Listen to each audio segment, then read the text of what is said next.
Assalamualaikum warahmatullahi wabarakatuh. Alhamdulillahirabbil alamin hamdan katsiran thayyiban mubarakan fi kama yuhibbu rabbuna wa yarda.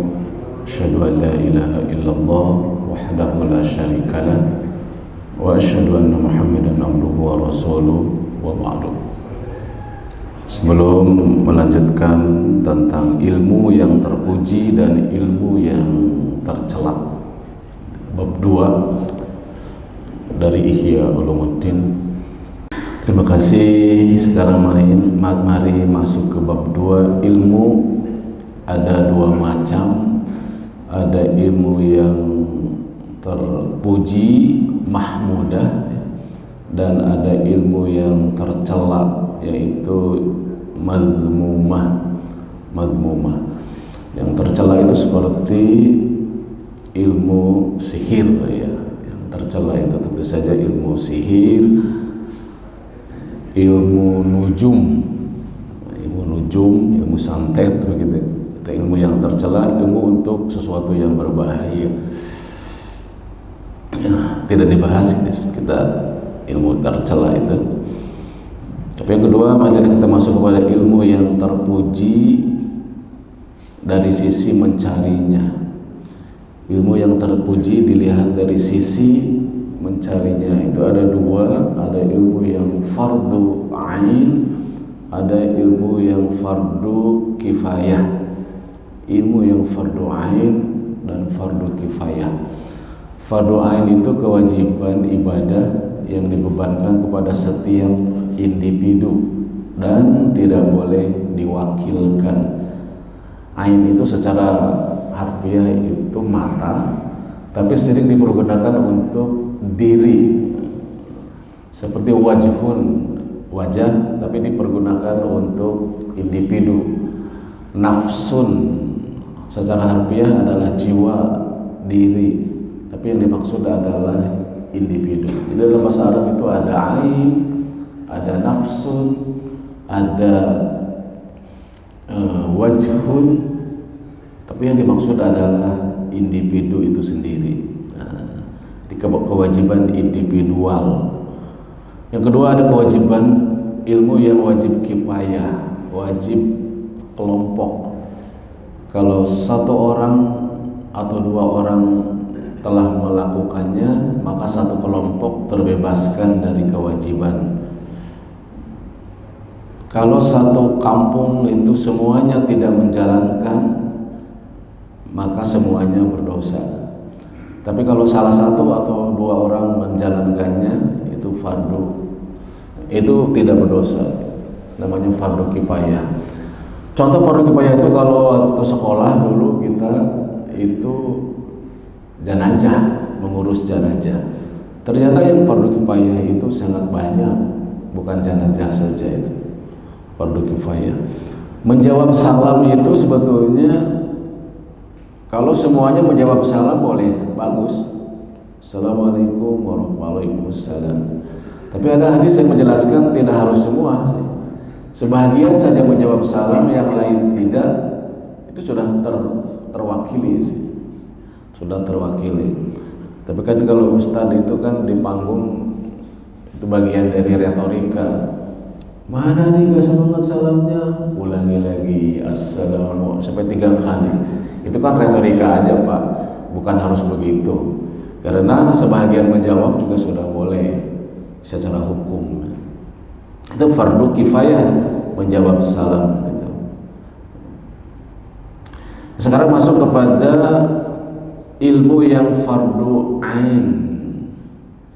Ilmu yang fardu ain itu Al-Ghazali mengawali dengan hadis yang sangat terkenal atau populer. Tetapi terhadap hadis ini Al-Ghazali agak berbeda pembahasannya. Beda dengan ulama-ulama yang pernah saya baca penjelasan tentang hadis ini. Rada keren. Ada 2 hadis nanti yang saya sampaikan yang Al-Ghazali membahasnya berbeda. Hadisnya populer ini, talabul ilmi faridatun ala kulli muslimin. Hadis yang sahih itu sampai situ. Nanti ada hadis ala kulli muslimin wa muslimatin. Itu enggak ada, enggak sahih. Tapi yang sahih itu sampai ala kulli muslimin. Ini menurut ahli hadis. Ya. Menuntut ilmu itu wajib bagi setiap muslim. Para dai selama ini yang menuntut ilmu wajib itu aja. Tapi seperti apa penjelasannya? Al-Ghazali inilah penjelasannya. Ini hadis riwayat Ibnu Majah ya. Menurut Al-Ghazali kan ada al-talabul ilmi, ada alif orangnya itu. Itu berbahasa itu alif Al-Ghazali dari sisi bahasa.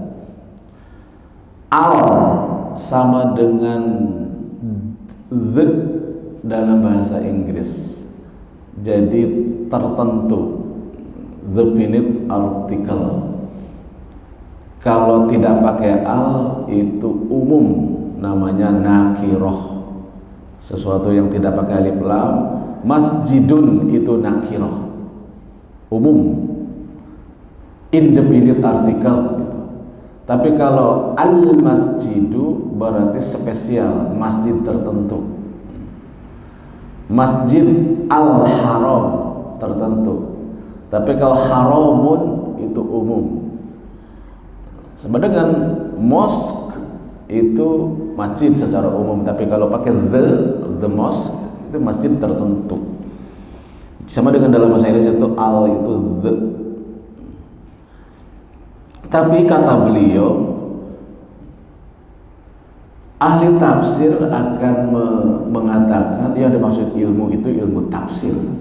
Talabul ilmu fardhatun ala kulli muslimin. Menurut ahli tafsir yang dimaksud adalah ilmu tafsir. Menurut ahli fikih yang dimaksud adalah ilmu fikih. Menurut ahli hadis yang dimaksud adalah mencari ilmu hadis. Macam-macam. Memang setiap disiplin ilmu, tokoh-tokohnya itu mempunyai kebanggaan sendiri-sendiri terhadap ilmunya. Itu biasa dan itu lumrah sekali. Sebagaimana ilmu dunia bela diri ya. Kalau kita belajar taekwondo, kalau ngobrol dengan gurunya itu, dengan suhunya itu, dengan gurunya, dia akan mengatakan bela diri paling hebat itu taekwondo. Dia menceritakan tokoh-tokohnya. Taekwondo aja. Coba kalau kita latihan silat yang lain, pasti ceritanya akan lain. Pokoknya bela diri itu nomor 1 itu silat, nggak ada lagi. Kalau kita ikut latihan kungfu, tipan pokan dulu kalau pernah belajar kita tipan pokan di sini alim. Menurut dia yang hebat itu tipan pokan. Dalam dunia ilmu juga seperti itu. Pokoknya ilmu tafsir yang dimaksud ini. Pokoknya ilmu hadis. Nah, Al-Ghazali juga punya pemikiran lain. Apa yang dimaksud al-ilmu di sini? Kata beliau, yang dimaksud tuntutlah al-ilmu atau menuntut al-ilmu itu faridotun. Itu gak semua ilmu. Kalau menuntut semua ilmu wajib, remek kita nggak bisa itu. Coba semua ilmu harus dipelajari wajib. Ya nggak gitu. Karena pakai al berarti tertentu. Tidak semuanya harus. Karena nggak mungkin. Nah itu. Kalau dai-dai kan pokoknya menuntut ilmu wajib aja gitu. Enggak.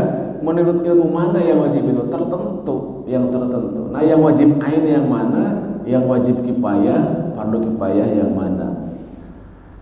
Kata Al-Ghazali, yang dimaksud ilmu di sini adalah ilmu muamalah, ilmu terapan gitu. Beda kan? Boleh aja, berbeda gitu. Kalau yang lain kan menurut disiplin ilmu masing-masing.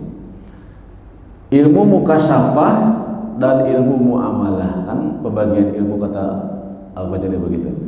Nah yang dimaksud dengan tuntutlah ilmu, yang dimaksud ilmu dalam hadis ini adalah ilmu muamalah, ilmu terapan, ilmu yang ada amalannya, bukan sekedar pengetahuan saja. Nah itu. Kemudian ilmu muamalah itu ada 3 keterkaitan.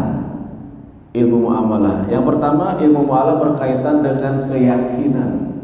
Keyakinan namanya i'tiqadi. Itu fardu ain, mempelajari ilmu yang berkaitan dengan keyakinan kepada Allah, Rasulnya, malaikat, kitab, rukun iman yang 6 itu mempelajari rukun iman itu wajib karena berkaitan dengan i'tiqadi, dengan akidah. Dan itu termasuk ilmu yang usul nanti dibahas pokoknya. Kedua, ilmu yang berkaitan dengan perilaku, dengan amal. Itu namanya fi'lun. Yang pertama i'tiqadun, yang kedua fi'lun, berkaitan dengan amal. Salat, haji, zakat itu kan berkaitan dengan amal-amal sehari-hari. Itu namanya fi'lun, berkaitan dengan tindakan.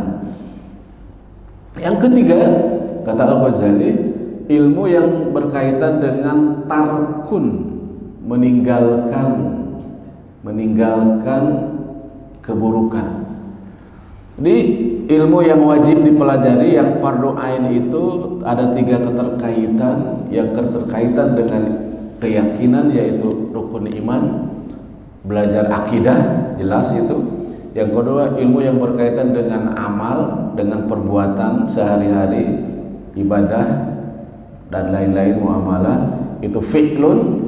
Dan ilmu yang berkaitan dengan meninggalkan sesuatu yang buruk. Nah, yang menarik, Al-Ghazali membahas kapan ilmu itu wajib kepada kita. Kalau kita nggak punya duit, tidak ada kewajiban haji, kita tidak wajib belajar haji karena kita belum punya. Ini menurut Al-Ghazali ya, wajibnya belajar haji atau umroh itu kalau kita sudah ada duit, sudah berniat, nah di situ wajib belajar haji karena kita mau haji. Jadi kesimpulannya apa? Kewajiban menuntut ilmu itu sifatnya situasional.